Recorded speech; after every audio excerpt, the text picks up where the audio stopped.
Greetings and salutations, ladies and gentlemen of YouTube. This is MazezRealm once again, and welcome to another episode of my series, The Arsenal. Now, for this episode, I'm going to be covering one of my favorite submachine guns to use in Black Ops 2, and that is the MP7. Now, the reason why this weapon is so much fun to use is because it has really good damage, it has a nice clip size. It also has nice clear iron sights and a pretty decent fast reload. I mean, it's a very overall great weapon to use, and for that reason I decided to use it in my covert close quarters combat loadout that I primarily use in Team Deathmatch and Kill Confirmed. It does really well in those two modes specifically, but it also translates really well into other game modes as well. So that being said, I'll jump right in to the loadout that we have here. And as I mentioned before, I mean, it is based on stealth, so it's a very perk heavy loadout.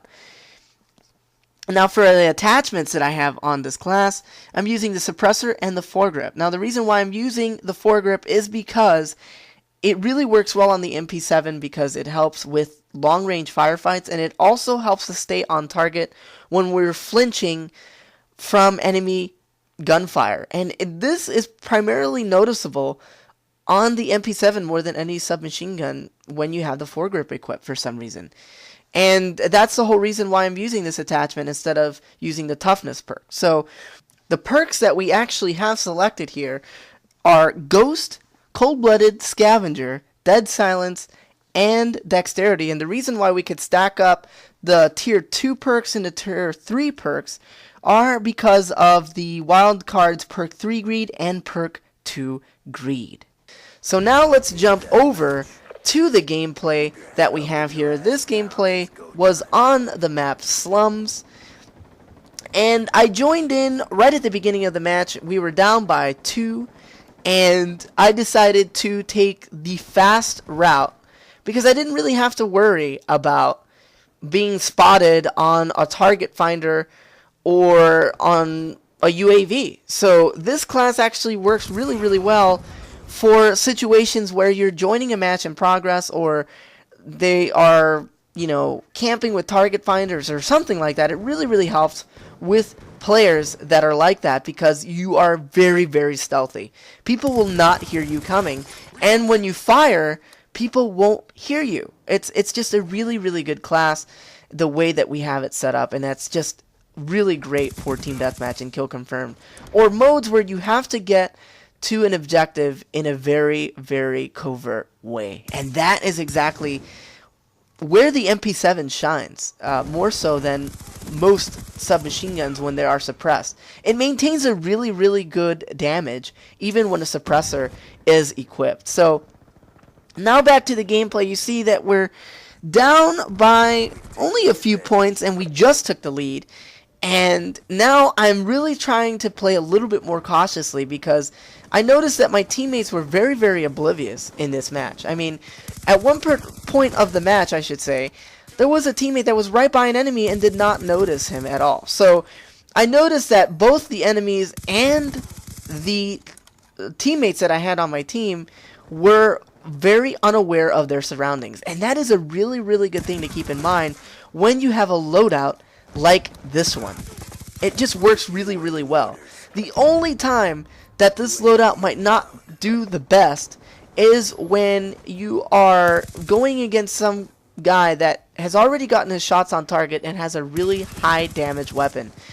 Since we don't have the toughness perk, sometimes you'll flinch to the point where you won't be able to stay on target, and that's the only time that this loadout will sometimes get you killed. However, that is the reason why we're using the foregrip, to keep us on target a lot more when we're using a lot of suppressive fire on the targets that we're trying to take out. So now you see here that I'm starting to rack up some kills, and I'm trying to stay alive, and I'm trying to figure out where the spawns have swapped, because on Slums, these spawns really swap very quickly. And you saw that my team was just not doing a good job of rushing them out of that spawn. I was the only one in their spawn, and my teammates were camping back in their spawn. So it made it really, really difficult to be able to kill 1 or 2 or 3 guys without dying, because I would have to reload at some point and no one was there to back me up. So it made it very difficult. However,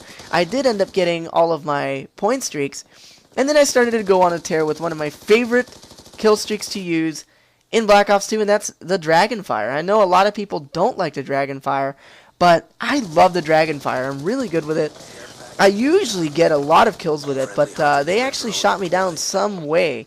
And you'll see, it just didn't make any sense how they shot me down, but they ended up shooting me down prematurely. But I still got a chance to go on a little bit of a tear with the MP7 after it was shot down. So I wasn't too worried about it, but you see my teammates here, they're literally butt-fucking each other in the back of the map. I don't understand how people play this game sometimes. I really don't. So instead, I really had to, you know, be the only aggressive player on my team. I just really had to go all out and go into the enemy territory, and sometimes that just didn't pay off, as you just saw there.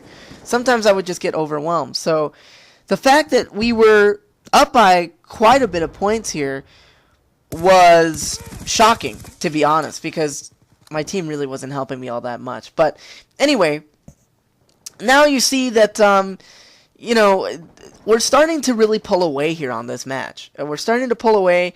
I'm, you know, still trying to get my kill streaks back, and now you obviously saw that I actually got a little bit lucky there on that previous kill where that guy was shooting at me, and I flinched a little bit, but that foregrip really, really helps. It really helps. I never thought that it would help you flinch less.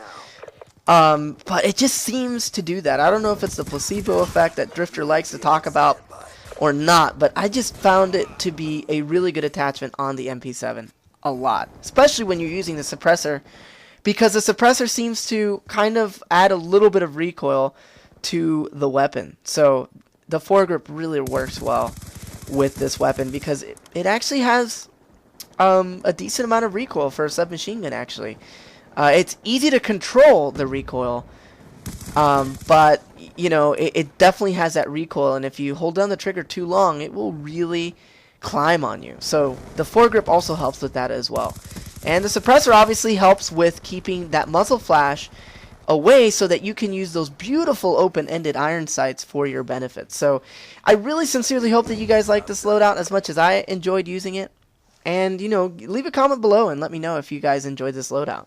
So if you guys did enjoy this episode, please be sure to check out the previous episode of The Arsenal by clicking that thumbnail right there on your screen. If you would like to see a similar series to this one, you can always watch my Keys to Success series. It's a very good series on my channel as well. Also, be sure to follow me on Twitter. I can interact with you guys one-on-one, and you guys can ask me any questions that you have about any series on my channel or any video or anything else you want to ask. And you can do that by hovering over the Twitter icon there on the top left. If you have not subscribed to my channel yet, you can do that by clicking on the subscribe button right there on the top right. It helps me out quite a bit. And if you want to check out the rest of my playlist and everything else I have to offer on my channel, you can do that by clicking on the MazezRealm icon there on the bottom of your screen. So until next time, this has been MazezRealm. I'm out.